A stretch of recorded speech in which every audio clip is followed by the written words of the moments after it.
Ayan guys, magluluto si mama ng kare-kare. Ito yung mga ingredients. Talong, sitaw, suso ng saging, pinakuluan na yan. Tapos kangkong tsaka pechay, pinagsama na lang, peanut butter.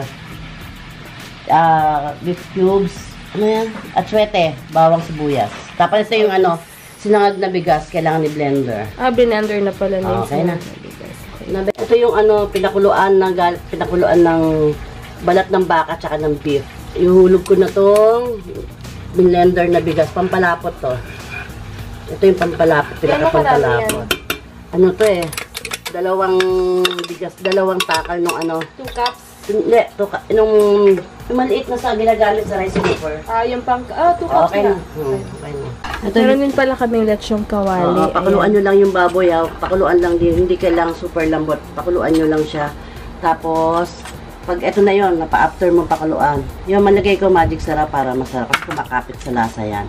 Tapos, i-deep fry nyo lang. Ito. Ganyan lang.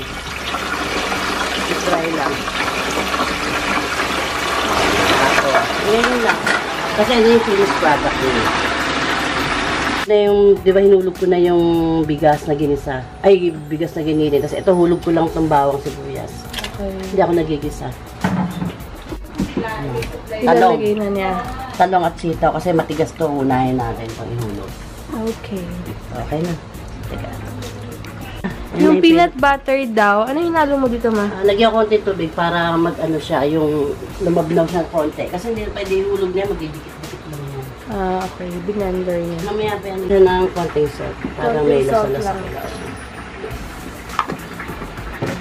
Ayun, salt and salt pala yung kailangan nito, sugar. Sugar naman. Timplahin nyo, hindi kailangan matamsa. Sakto lang. Ayan, lang. Halo lang. Kaya lang maluto mo na yung matitigas na gulay. Kaya siya dumami kasi binili ko is kalahating kilong peanut butter kasi maraming peanut butter mas masarap siya. Kasi di ba pag bumili ka ng peanut butter, buo lang siya. So ginawa ko, binlender ko siya para ma-mix siyang maigi. Para pag hinulog ko, liquid na siya. Ayan. Lagyan nyo lang lahat yan. Actually, itong kare-kare niluluto ko is 2.5 kilos. Isa't kalahating beef, 1 kilong yung balat ng baka. Okay na. Nilagay na rin pa ni mama yung puso ng saging. Ayan na. And the next. Niluluto-luto ko na lang. Then, ito na. Kasi next naman, itong ito yung last na, kasi gulay. Last gulay. Tapos yung kasi pinalambot ko maigi yung taba, tsaka yung baka. So, huli ko mamaya na, pag mga tikman ko na. Yung next naman, lalagay na yung hulog na yan. Kasi malambot na to. Pag hindi ito yung, pag sinama nyo sa pakulo, matutunaw lang yan. Ano ko kasi nagdidikit-dikit siya. Isa-isa lang naman. Kailangan pag-iwalayin nyo muna. Then last yung beef. Isang baryo yata itong kakain Ano ba yan? Dalawa lang ang bisita. Okay na.